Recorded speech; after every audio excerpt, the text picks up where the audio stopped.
ฝากเพลงลอยมาย้ำชาวขอความนอบน้อมของข้าพเจ้าจงมีแด่พระรัตนตรัยเจ้าสามประการพระรัตนตรัยองค์ที่หนึ่งคือพระพุทธเจ้าพระรัตนตรัยองค์ที่สองคือพระธรรมเจ้าพระรัตนตรัยองค์ที่สามคือพระอริยสังฆเจ้าข้าพระพุทธเจ้าขอเคารพนอบน้อมกราบไหว้แทบไตรไวสาคุณพระรัตนตรัยเจ้าถึงสามประการโดยความเคารพสักการะเป็นอย่างยิ่งขอถวายความเคารพนอบน้อมแด่พระมหาเถรานุเถระเจ้าคณะพระสังฆาธิการครูบาอาจารย์ตลอดถึงพระภิกษุหนุ่มสามเณรน้อยจุตนจุองค์ขอเจริญพรศรัทธาญาติโยมนักศีลนักบุญผู้ที่กำลังรับฟังรายการทุกท่านต่อจากนี้ไปอัตมาภาพพระครูปริยัติกิจจาภิวัตรสำนักวัดพระสิงห์อำเภอเมืองจังหวัดเชียงใหม่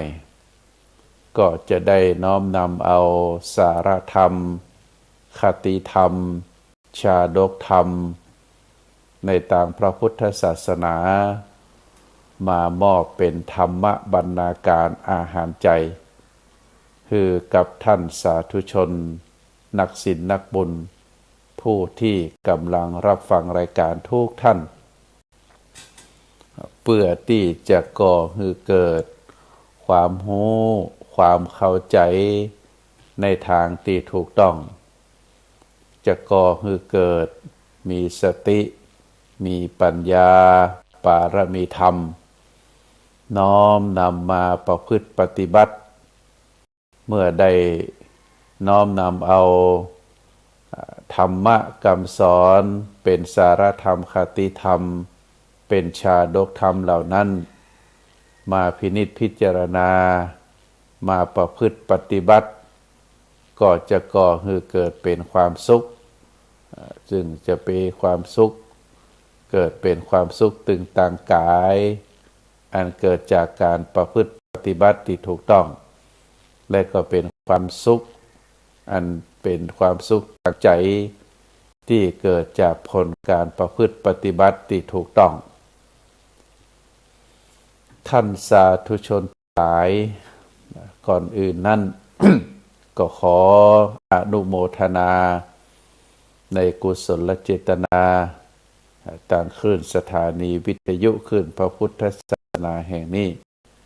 ภายใต้การนำของหลวงพ่อท่านเจ้าอาวาสผู้อำนวยการสถานีวิทยุเจ้าหน้าที่ทุกฝ่ายทุกแผนกที่ได้มีส่วนคือน้ำเสียงเรียงนามของครูบาอาจารย์ผู้จัดรายการได้ออกไปสู่ศรัทธาประชาชนนักศีลนักบุญผู้ที่มีจิตใจเลื่อมใสในทางพระพุทธศาสนาผู้มีจิตใจมั่นคงตรงต่อคุณพระรัตนตรัย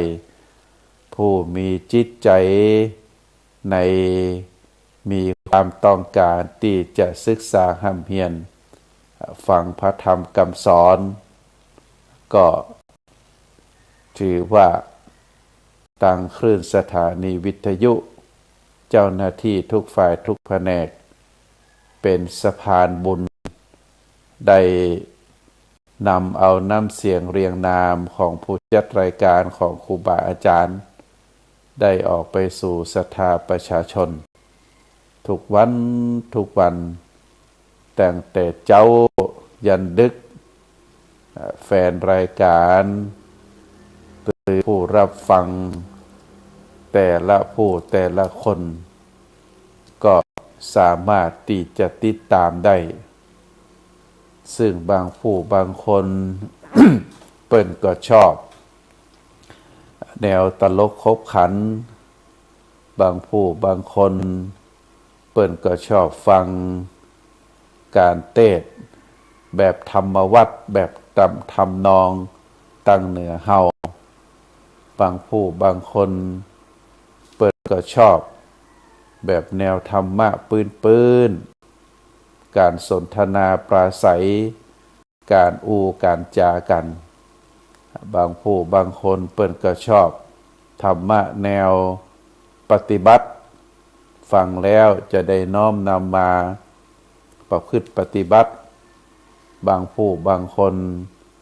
ก็ชอบแนวธรรมะที่ลึกซึ้งที่ฟังแล้วได้สติได้ปัญญาได้หู้แก่นแท้ของพระธรรมคำสอนขององค์สมเด็จพระสัมมาสัมพุทธเจ้าก็มีหลากหลายในกลุ่มผู้ฟังธรรมเพราะฉะนั้นศรัทธาญาติโยมนักศีลนักบุญผู้ที่กำลังรับฟังรายการก็จะได้เลือกเอาธรรมะเหล่านั้นที่ครูบาอาจารย์ได้น้อมนำมาแต่ละวันก็เพื่อที่จะคือถูกนิสัยถูกอัธยาศัยถูกจิตถูกใจของแต่ละผู้แต่ละคนเพราะคนเฮานั้นแต่ละคนนั้นมีนิสัยแตกต่างกันนิสัยบางคนก็ชอบไปแหมแนวหนึ่ง บางคนก็ชอบไปแหมแบบอย่างหนึ่งก็เลือกเอาเปิ้นบอกว่าพระพุทธศาสนาก็เปรียบเหมือนกับสวนดอกไม้มีดอกไม้นานาพันธุ์บางต้นของดอกไม้ก็ออกดอกที่มีกลิ่นหอมสีอาจจะบสดสวยงดงามบางต้นก็ออกดอกไม้ที่มีสีสันงดงามแต่กลิ่นบ่หอมบางต้นก็ออกดอกออกไม้ อยู่ตีต่ำเป็นดอกหญ้าดอกดินผู้ที่ต้องการก็จะต้องก้มไปเด็ดเอามาบางต้นก็ออกดอกออกผลในเสมอมนุษย์เฮาร่างคนเฮารูปร่างคนเฮา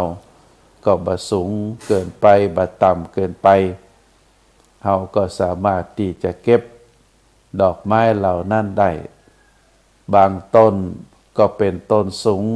ออกดอกสูงเฮาต้องใจไม้ใจบันไดขึ้นเก็บใจไม้สอยเด็ดเอาเพื่อที่จะฮือได้ดอกไม้เหล่านั้นมาตามที่จะใจวัตถุประสงค์อาจจะเป็นบูชาพระอาจจะเอาไปขายอาจจะเอามาประดับตกแต่งก็แล้วแต่อันนี้ได้อู่ถึงลักษณะ ดอกไม้นานาพันธุ์ซึ่งเป็นสวนดอกไม้ขนาดใหญ่ที่เจ้าของสวนได้ปลูกไว้ได้รดน้ำหรือปล่อยไปตามธรรมชาติเมื่อออกดอกออกผลออกดอกมาผู้ที่ต้องการดอกไม้ก็จะเลือกเก็บเอาดอกที่ตัวเองต้องการจะเป็นดอกใหญ่ดอกน้อยดอกที่มีคงอยู่ได้เมินบะเหี่ยวบะเฉาได้หลายวันหรือดอกไม้ที่มีความเหี่ยวเฉาเวแต่มีกลิ่นหอมบางผู้บางคนบ่ได้เอาไปประดับแต่การเอาไปเป็นยุคเป็นยาอย่างเป็นต้นในพระพุทธศาสนา ของเฮาก็เช่นเดียวกันธรรมะคำสอนของพระพุทธเจ้าท่านก็เปรียบเหมือนกับสวนดอกไม้มีหลากหลายประเภทธรรมะคำสอนบางประเภทก็เป็นธรรมะปื้นๆบางประเภทก็ต้องใช้เวลาศึกษาห้ำเพียรบางประเภทก็ต้องใช้สติปัญญาพิจารณาอย่างลึกซึ้งแล้วแต่นิสัยใจคอของแต่ละบุคคลที่มีความมุ่งมา่ปรารถนาที่จะเอาธรรมะเหล่านั้นมาใจซอยมาใจให้เป็นประโยชน์สำหรับตนเองสำหรับคนอื่น ก็ถือว่าเป็นแนวทางที่เฮาได้พบได้ปะตั้งแต่เฮาฮู้ความมาได้หันปู่ย่าตายายพ่อแม่ หมู่เฮาท่านทั้งหลายได้เคารพนับถือได้ประพฤติปฏิบัติในสิ่งที่เป็นจารีตประเพณีในสิ่งที่เป็นวัฒนธรรมในสิ่งที่เป็นกองบุญกองกุศลได้ประพฤติปฏิบัติบำเพ็ญกันมาก็เมื่อมาถึงยุคเฮาก็พิจารณาดูสิ่งใดที่เป็นประโยชน์เฮาก็ประพฤติปฏิบัติประโยชน์ในที่นี้ก็คือประโยชน์ตึงตัวเฮาประโยชน์ตึงคนรอบข้างประโยชน์อันเกิดขึ้นจากการประพฤติปฏิบัติต่อสังคมประเทศชาติเฮาก็ถือว่าเป็นประโยชน์อันเกิดจากการประพฤติปฏิบัติตามหลักคำสอนของพระศาสนาอันนี้ก็เป็นเรื่องราวต่างๆเนอะศรัทธาญาติโยมเพราะฉะนั้นพระพุทธศาสนาเปรียบเหมือนกับสวนดอกไม้แล้วแต่คนจะเลือกเอาเฮาในฐานะที่เป็นบุคคลคนหนึ่งเฮาก็สามารถที่จะเลือกเอาพระธรรมคำสอนขององค์สมเด็จพระสัมมาสัมพุทธเจ้าได้น้อมนำมาประดับในจิตในใจประดับในสติปัญญาปารมีธรรมเกิดความรอบรู้แล้วก็เอามาประพฤติปฏิบัติก็จะก่อให้เกิดประโยชน์สำหรับตัวเราเองโดยเฉพาะประโยชน์ของธรรมะมีหลากหลายเมื่อโดยสรุปแล้วธรรมะทุกประเภทก็เป็นธรรมะที่จะทำให้เราต่างหลายเมื่อได้นำมาประพฤติปฏิบัติแล้วก็จะก่อให้เกิดเรียกว่าผลอันเกิดจากการประพฤติปฏิบัตินั้นคือพ้นจากความทุกข์คือละความชั่วประพฤติความดีแล้วก็ก่อให้เป็นความสุขเป็นความสุขอันเกิดจากการละการเว้นจากตัวเฮาจิตใจเฮาที่ถูกความโลภความโกรธความหลงเป็นไฟแห่งกิเลสเผาผลาญคือเฮาตั้งหลายได้ได้รับความทุกข์ความทรมานเมื่อได้ธรรมะคำสอนมาชโลมใจมาประพฤติปฏิบัติเป็นแสงสว่างก็คือเกิดความสุขความร่มเย็นในจิตในใจอันนี้คือเป้าประสงค์ของการน้อมนำเอาธรรมคำสอนมาประพฤติปฏิบัติตามที่กล่าวมาศรัทธาท่านสาธุชนทั้งหลายการศึกษาการห้ำเฮียนศาสตร์ทุกศาสตร์ที่อยู่ในโลกใบนี้มีมากมายเหลือเกินที่ได้กล่าวถึงสิ่งต่างๆที่เป็นความรู้เราเรียกว่าเป็นศาสตร์ในหลายๆศาสตร์นั้นบางศาสตร์ก็อยู่ไกลตัวบางศาสตร์บางความรู้ก็อยู่ไกลตัวเช่นในเรื่องจักรวาล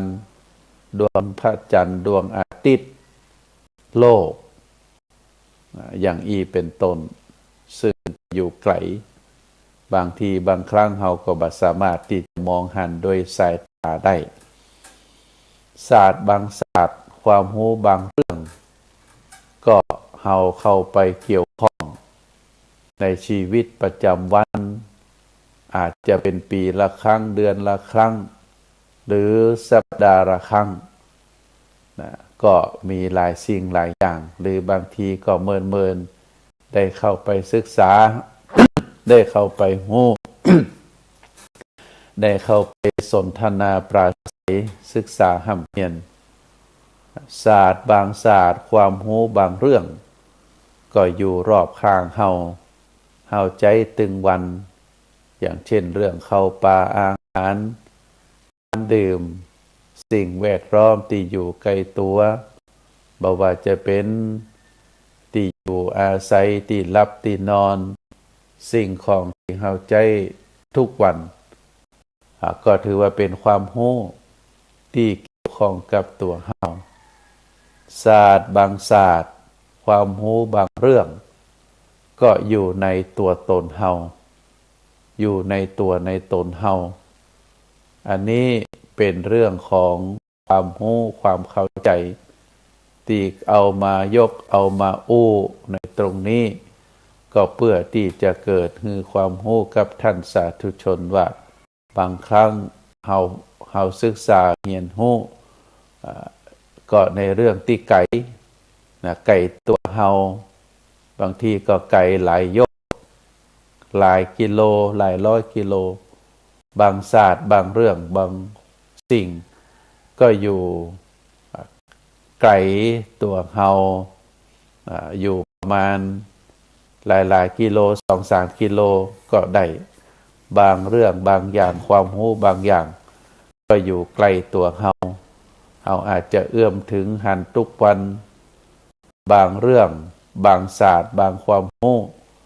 ก็อยู่ในตัวตนเฮาหันทุกวันแต่ว่าเฮาบ่ได้ใส่ใจอย่างอีก็มีเพราะฉะนั้น ในวันนี้ อาตมาภาพได้พบข้อความในหนังสือซึ่งก็เป็นหลักธรรมคำสอนในทางพุทธศาสนาได้หันแล้วได้อ่านแล้ว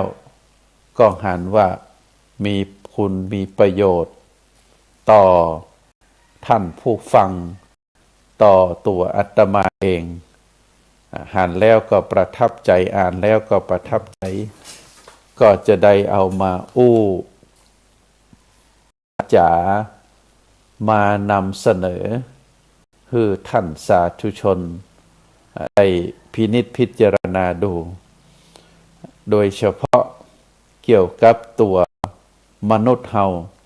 ร่างกายมนุษย์เฮาร่างกายคนเฮาซึ่งเฮาในฐานะที่เป็นเจ้าของร่างกายก็ว่าได้เพราะตัวตนร่างกายนี้ อยู่กับเฮาตลอดเวลาก็เป็นเรื่องความรู้ที่เฮาอาจจะยังบ่รู้หรือถ้ารู้แล้วก็เพื่อเป็นการทบทวนว่าสิ่งทั้งหลายเหล่านี้ที่เป็นตัวเป็นตนของเฮานั้นประกอบไปด้วยเรื่องไอหยังพ่องท่านสาธุชนก็จะได้รู้ได้เข้าใจร่างกายของคนเฮานี้ถ้าแยกแยะออกไปเป็นส่วนประกอบแล้วเปิ้นบอกว่าร่างกายมนุษย์เฮานั้นประกอบไปด้วยธาตุ6ธาตุเฮาเคยได้ยินว่าธาตุ4แต่ข้อความตรงนี้ เปิ้นบอกว่าประกอบไปด้วย6ธาตุอันได้แก่ธาตุดินธาตุน้ำธาตุลมธาตุไฟอากาศธาตุและก็วิญญาณธาตุกูเตือนนี่เฮาได้ยินก็ธาตุ4คือธาตุดินธาตุน้ำธาตุลมธาตุไฟในตรงนี้ เปิ้นเพิ่มมาแหมสองธาตุเนื้อศรัทธาญาติโยมก็คืออากาศธาตุและก็วิญญาณธาตุใน6ธาตุนี้ เปิ้นบอกว่ามีธาตุเดียวเท่านั้นที่รู้สึกที่มีความรู้สึกบางทีก็เรียกว่าเป็นธาตุรู้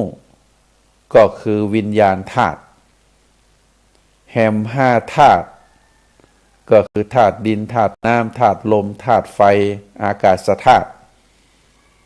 เป็นธาตุบอดเป็นธาตุที่มีความรู้สึกบ่ได้จึงบ่ฮู้ว่าตัวเองเป็นธาตุดินธาตุน้ำธาตุลมธาตุไฟและก็อากาศร่างกายมนุษย์ของเราทุกคนเกิดขึ้นมาจากการรวมตัวของธาตุทั้ง5พร้อมกับมีจิตหรือวิญญาณธาตุเข้ามาปฏิสนธิในร่างวิญญาณธาตุของมนุษย์มี5ชนิดชนิดที่1เรียกว่าจักขุวิญญาณก็คือจิตส่วนที่เชื่อมกับประสาทตาและลูกในตาเมื่อมองหันภาพมองหันรูปจิตก็จะมองหันภาพนั้นตัวเนื่องจากภาพที่ตกกระทบตาจะถูกส่งผ่านประสาทมายังจิตอันนี้เป็นวิญญาณธาตุประเภทที่1วิญญาณธาตุประเภทที่2ก็คือโสตวิญญาณคือจิตส่วนที่เชื่อมกับประสาทหูคานวิญญาณก็คือจิตส่วนที่เชื่อมกับประสาทจมูกชิวหาวิญญาณก็คือจิตส่วนที่เชื่อมกับประสาทลิ้นกายวิญญาณก็คือจิตส่วนที่เชื่อมกับประสาทผิวหนังทั่วร่างกายแล้วก็6มโนวิญญาณก็คือใจวิญญาณธาตุของมนุษย์เฮาตึงหมดตึงมวลนี้ก็จึงตามฮือเฮาได้ทำฮือจิตมองหารูปภาพทำฮือจิตได้ยินเสียงทำฮือจิตได้กลิ่นทำฮือจิตได้รับรู้รสและรับรู้การสัมผัสทางผิวหนังซึ่งเกิดความรู้สึกร้อนรู้สึกหนาวรู้สึกสบายรู้สึกบ่สบายคล้ายกับว่าจิตมีตามีหูมีจมูกมีลิ้นแล้วก็มีกายของมันเพราะเมื่อจักขุวิญญาณได้หันรูปก็จะลากรูปนั้นไปที่มโนวิญญาณคือใจเมื่อโสตวิญญาณได้ยินเสียงก็จะลากเอาเสียงนั้นไปที่มโนวิญญาณเมื่อหูเมื่อจมูกได้รับกลิ่นก็จะรากกลิ่นนั้นเข้าไปที่มโนวิญญาณเมื่อลิ้นได้รับรสก็จะลากเอารสนั้นไปที่มโนวิญญาณเมื่อร่างกายได้รับการสัมผัสในส่วนความร้อนความหนาวความสบายก็จะลากความรู้สึกที่เกิดจากการสัมผัสนั้นไปที่ มโนวิญญาณก็คือใจนะอันนี้เป็นเรื่องของวิญญาณธาตุในส่วนของตัวเฮาเพราะฉะนั้นการสัมผัสนั้นก็จะถูกลากไปที่มโนวิญญาณตามที่กล่าวมาเพราะฉะนั้นตัวใจหรือมโนวิญญาณที่รับรู้สิ่งต่างๆที่เข้ามาทางตาทางหูทางจมูกทางลิ้นแล้วก็กายก็จะยึดเอารูปเอารสเอากลิ่นเอาเสียงเอาการสัมผัสต่างๆมาคิดมาปรุงแต่งต่อไปอย่างเช่นการมองหันรูปภาพที่สวยบ่สวยชัดบ่ชัดสังขารก็จะคิดจนเกิดอารมณ์พอใจบ่พอใจชอบบ่ชอบการได้ยินเสียงที่เป็นคำตำหนิคำชมก็จะเกิดอารมณ์ดีใจเสียใจการได้กลิ่นที่มีความหอมมีความเหม็นตามโดยเกิดอารมณ์พอใจบ่พอใจชอบใจบ่ชอบใจการได้รับรสจะเป็นรสหวานรสเค็มรสเปรี้ยวรสขมรสกลมกล่อมก็จะตามด้วยการอารมณ์พอใจบ่พอใจชอบบ่ชอบการได้รู้สึกสัมผัสว่าหนาวว่าร้อนว่าอ่อนว่าแข็งว่าละมุนละไมก็จะเกิดตามมาด้วยเรียกว่าเกิดอารมณ์พอใจบ่พอใจชอบใจบ่ชอบใจอย่างเป็นต้นเพราะฉะนั้นท่านสาธุชนทั้งหลายเฮาก็จะหันว่าสิ่งทั้งหลายทั้งมวลนี้ก็มีความเกิดขึ้นในจิตในใจของเฮาเป็นอย่างตลอดเวลาลักษณะที่ว่ามาอย่างนี้ก็คือความพอใจความบ่พอใจความชอบความบ่ชอบความเกลียดความชังความฮักความบ่ฮักซึ่งก็เป็นปกติวิสัยของปุถุชนที่ยังละเลิกกิเลสบ่ได้ยังสลัดกิเลสออกจากจิตจากใจบ่ได้เป็นคนที่ยังมีกิเลสหนาที่ยังบ่ได้เป็นพระอริยบุคคลแต่ถ้าเป็นจิตเป็นใจของผู้ที่ฉลาดผู้ที่มีปัญญาก็จะหู้เต้าตันมโนวิญญาณก็คือใจก็จะเกิดความหู้ว่าใจเป็นเพียงภาวะธาตุบัดใจตัวบัดใจตนของเฮาเป็นเพียงวัตถุธาตุที่ต้องการที่ต้องสลายไปตามกาลเวลาบัดเที่ยงเป็นทุกข์เป็นอนัตตาหรือกล่าวได้ว่ามโนวิญญาณหรือใจนั้นเป็นธาตุรู้ที่มีอยู่ประจำโลกนี้เป็นธาตุที่รับรู้ซึ่งมีอยู่ประจำในโลกนี้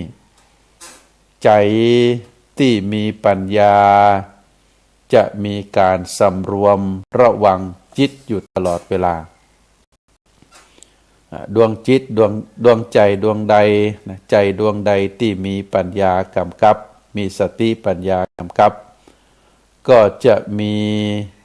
การสำรวมระวังจิตอยู่ตลอดเวลา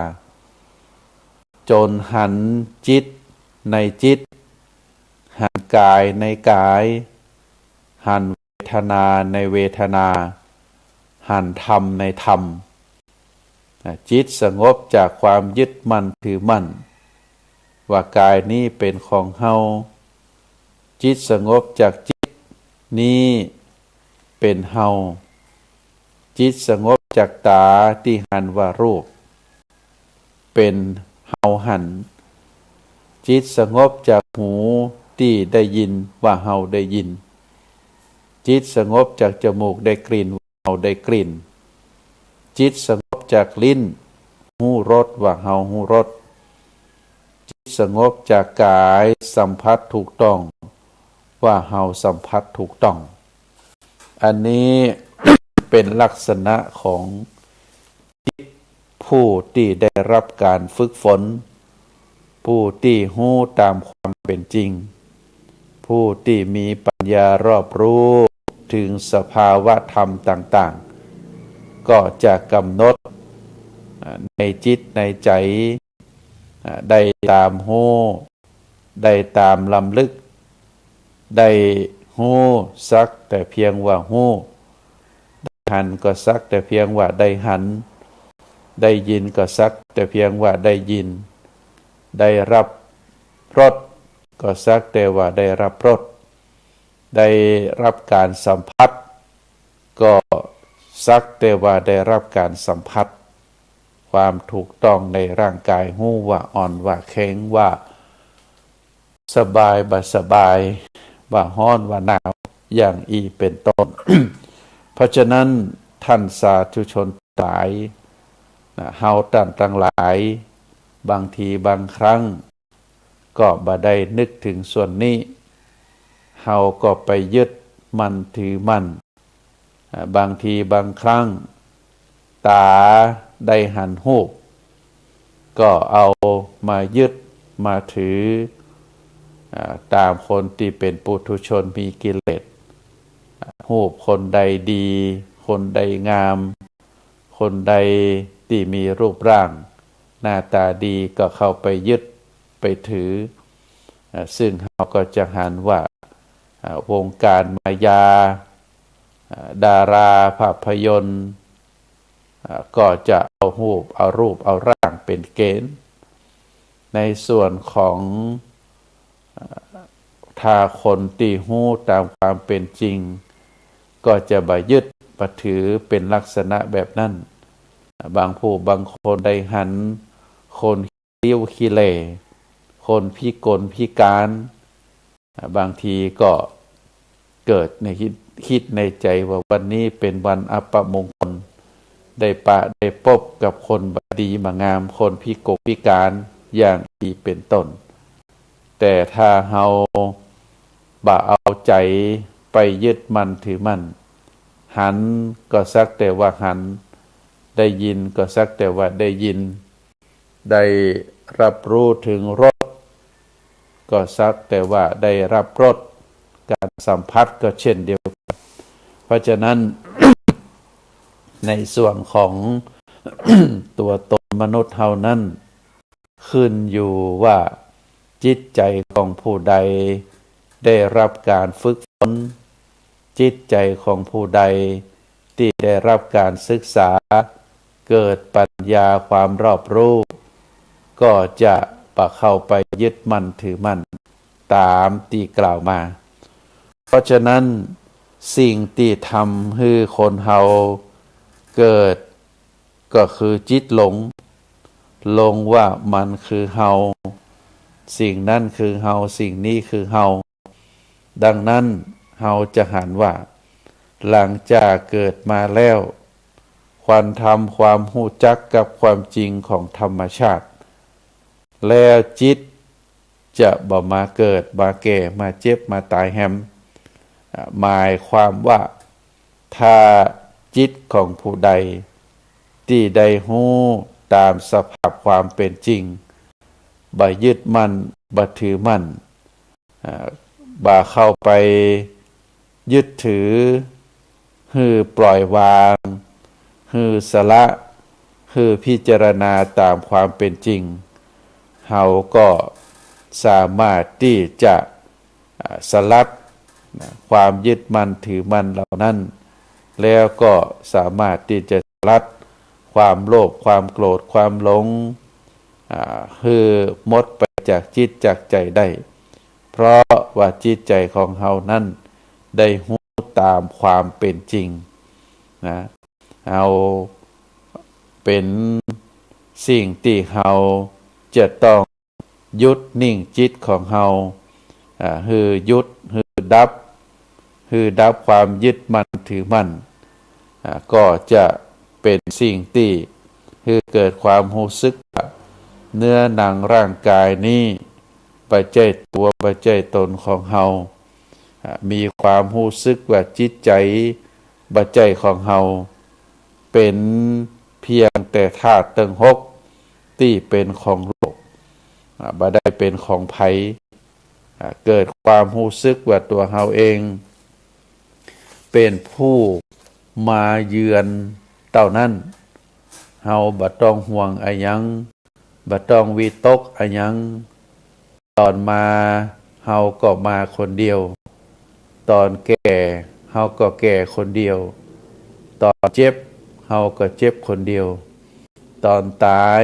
เฮาก็ตายคนเดียวแล้วก็ไปคนเดียวตายไปก็บ่ได้เอาอะหยังไปสักอย่างก็เหมือนกับตอนเฮามาซึ่งเฮามาแต่ตัวก็ไปแต่ตัว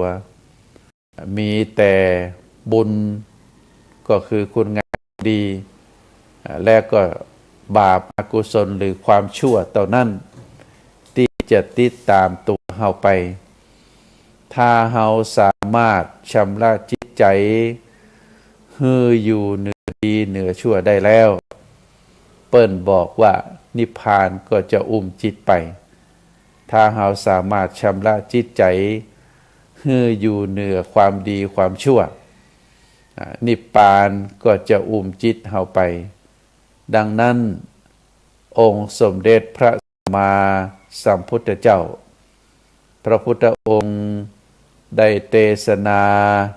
แก่พระสาวกรูปหนึ่งชื่อว่าพระพาหิยะพระพุทธองค์ได้ตรัสว่าเธอจงทำตาของเธอสักแต่ว่าหันเธอจงทำหูของเธอสักแต่ว่าได้ยินเธอจงทำจมูกของเธอสักแต่ว่าได้กลิ่นเธอจงทำลิ้นของเธอสักแต่ว่าได้รับรสเธอจงทำกายของเธอสักแต่ว่าได้สัมผัสผ่านผิวหนังจิตจะบ่ไปอยู่ในสุขติและทุกขติเพราะจิตบ่ได้เกิดความยินดียินร้ายอะหยังจิตแค่รับทราบว่าสิ่งนั้นเกิดขึ้นเท่านั้นรับทราบแล้วก็เฉยบ่คิดอะหยังต่อไปบ่คิดอะหยังต่อว่ามีการสรรเสริญมีการนินทาเพราะกรรมสรรเสริญหรือกรรมนินทาเกิดขึ้นแล้วก็ดับไปรักษาจิตให้สงบบ่ปล่อยให้จิตรกรุงรังกับเรื่องที่บ่เป็นประโยชน์ เฮาต้องรักษาจิตรักษาใจให้เป็นคือฮู้ว่าร่างกายฮู้ว่าจิตบ่ใช่ของเฮาร่างกายบ่ใช่ของเฮาจิตบ่ใช่ของเฮาเมื่อจิตเข้ามาปฏิสนธิในร่างกายที่อยู่ในครรภ์ของแม่เฮาก็จะปะความแก่ความเจ็บความตายซึ่งเป็นกฎธรรมชาติจิตมาอาศัยอยู่ในร่างกายนี้ชั่วคราวเท่านั้นบ่สามารถที่จะเอาร่างกายของเฮาไปได้บ่สามารถเอาร่างกายเป็นของเฮาได้เป็นของเฮาก็บ่ได้เป็นของไผก็บ่ได้เพราะร่างกายเป็นเพียงสภาวะธาตุที่มีอยู่ประจำโลกดินก็คือดินของโลกลมก็คือลมของโลกน้ำก็คือน้ำของโลกไฟก็คือไฟของโลกอากาศก็คืออากาศของโลกใจหรือมโนวิญญาณที่อยู่ในจิตซึ่งเป็นตัวหูก็เป็นธาตุหูของโลกเท่านั้น เพราะฉะนั้นท่านสาธุชนทั้งหลายหากจิตมีปัญญาเกิดจากการทำวิปัสสนาภาวนาจนสามารถรู้ความจริงของธรรมชาติแล้ว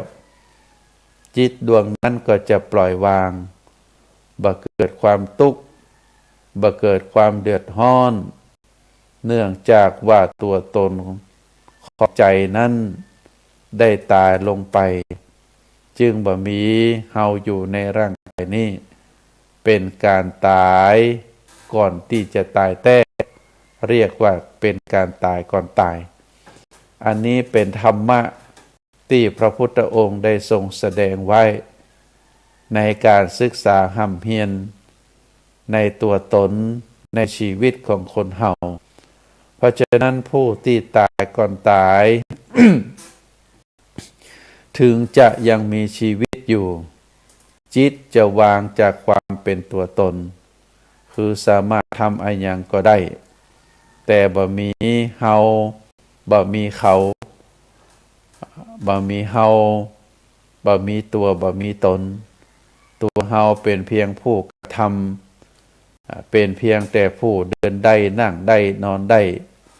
กลืนกินได้ขันได้ได้ยินก็เหมือนได้ยินบ่ใจเฮาหันบ่ใจเฮาได้ยินเป็นการใจชีวิตเป็นหลังเกิดมาแล้วเวลาตายก็จะตายจริงเปิ้นห้องว่าตายเป็นเพราะดวงจิตมองหันร่างกายเป็นโลกตามความเป็นจริงว่าร่างกายเป็นธาตุของโลกบ่ใจสัตว์ตัวตนบุคคลใดๆบ่ใจเฮาบ่ใจเขาอันนี้เป็นธรรมะที่พระพุทธองค์ได้สอนไว้สรุปแล้วสรุปได้ตามความเป็นจริงว่ามีร่างกายก็บ่มีเพราะเป็นธาตุบ่ใจร่างกายเป็นเฮาก็บ่ใจเพราะร่างกายเป็นธาตุบ่ใจเป็นตัวเป็นตนของเฮาธาตุต่างๆที่อยู่ในร่างกายอันได้แก่ดินก็ปัจจัยของเฮา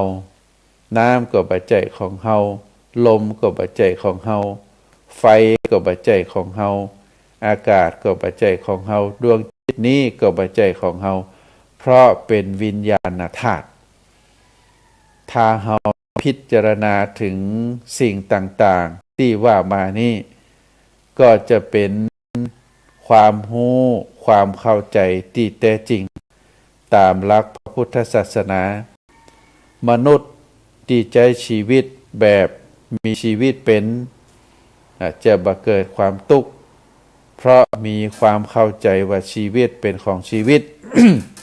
ที่เกิดขึ้นตามกฎของอนิจจังทุกขัง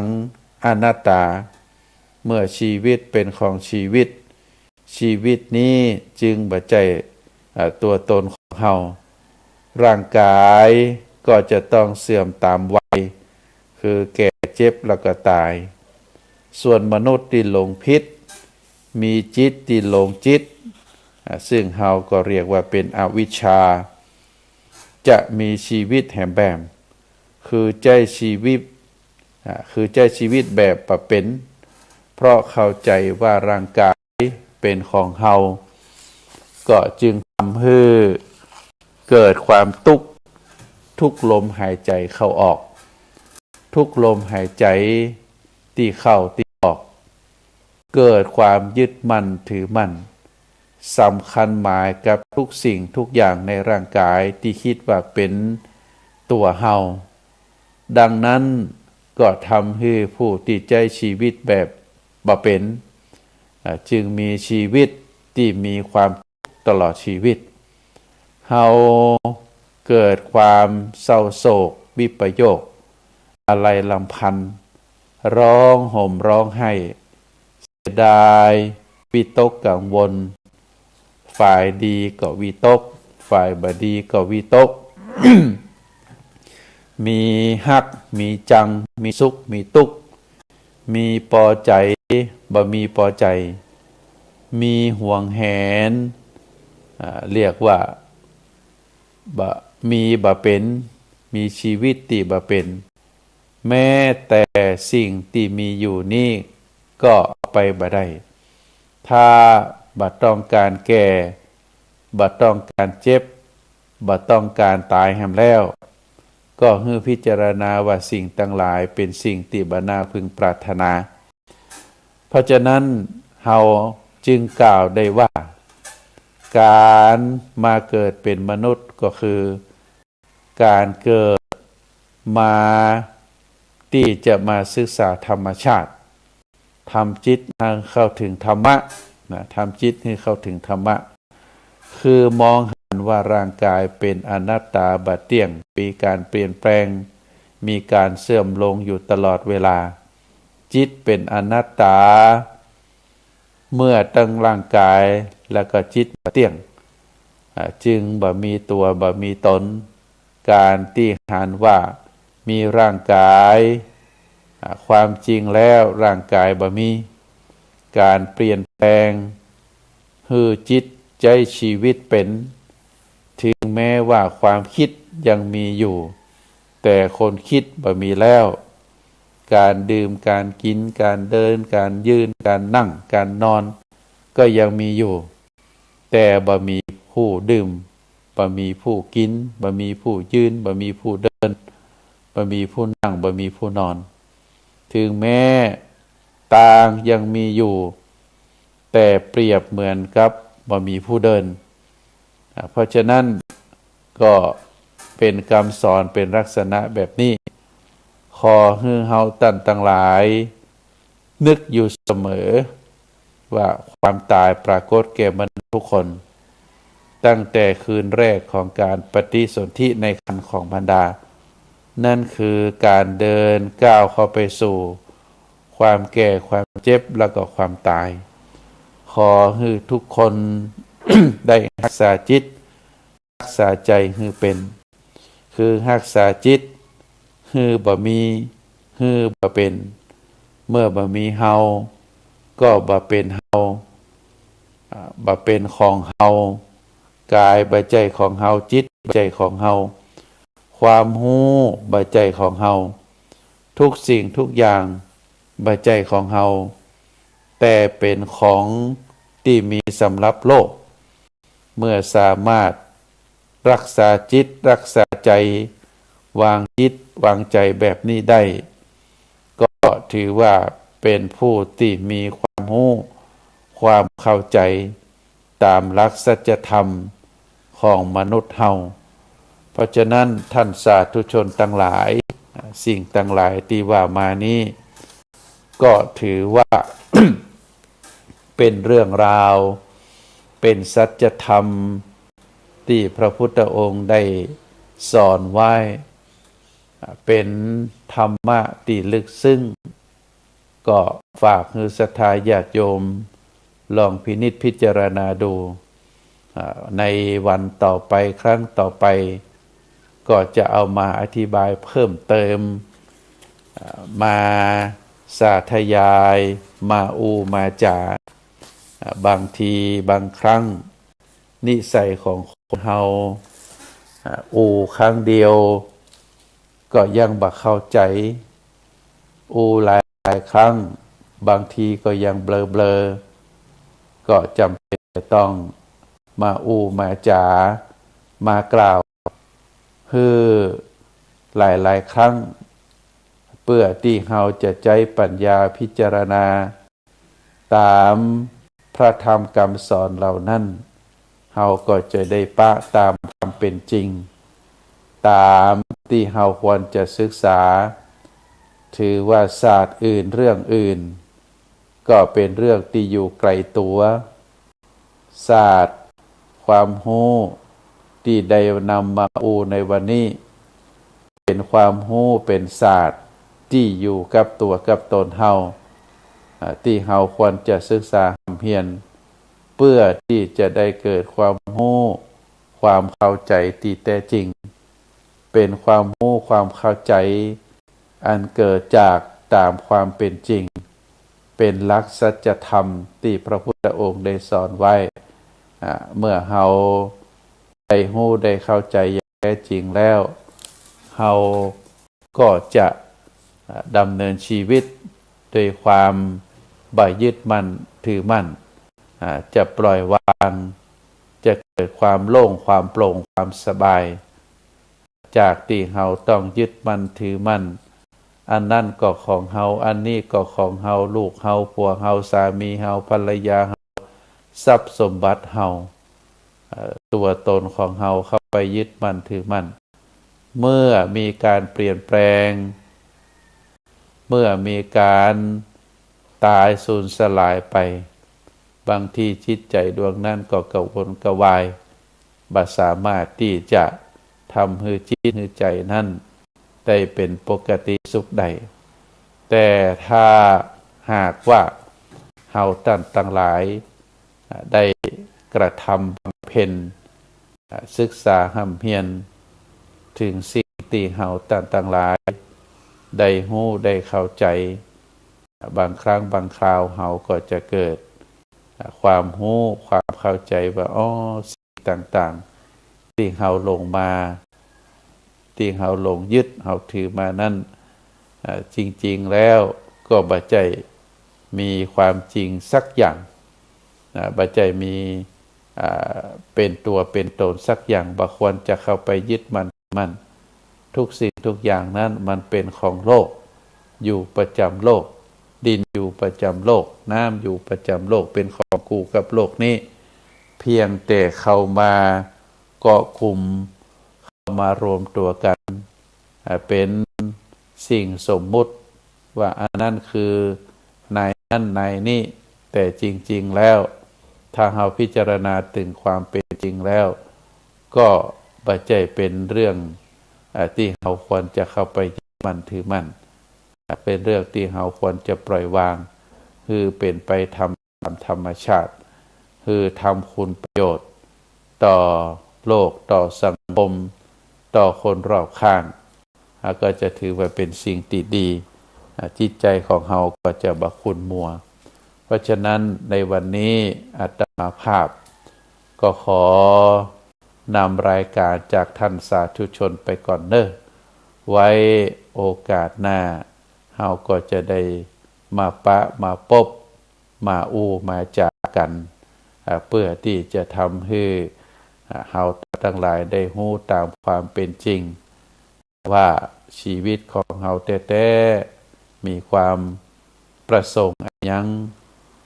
จุดมุ่งหมายชีวิตของเฮาแท้ๆคืออันยังเฮารู้เฮาเข้าใจแล้วก็จะได้ดำเนินชีวิตไปด้วยความถูกต้องขอฝากสาระธรรมเรื่องราวต่างๆที่ได้นำมาในวันนี้คือท่านสาธุชนได้พินิจพิจารณาในสุดท้ายของรายการอาตมาภาพพระครูปริยัติกิจจาภิวัตรก็ขอตั้งจิตอธิษฐานขอให้คุณพระศรีรัตนตรัยคุณพระพุทธคุณพระธรรมคุณพระสงฆ์คุณปิตามารดาคุณครูบาอาจารย์คุณศีลคุณทานคุณบุญกุศลบุญกุศลบุญทั้งหลายได้รวมกันเป็นตบะเป็นเดชะเป็นพระปัจจัยอำนวยพรคือท่านสาธุชนนักศีลนักบุญทุกท่านขอให้มีความสุขมีความเจริญนิราคาแคล้วจากทุกโศกโรคภัยยันตรายทั้งหลายทั้งมวลจงเจริญโดยจตุรพิธพรชัยมีอายุวรรณะสุขภละปฏิภาณธนสารธรรมสารสมบัติรุ่งเรืองโดยราบสุขสรรเสริญสมทุกประการเทินขอเจริญพร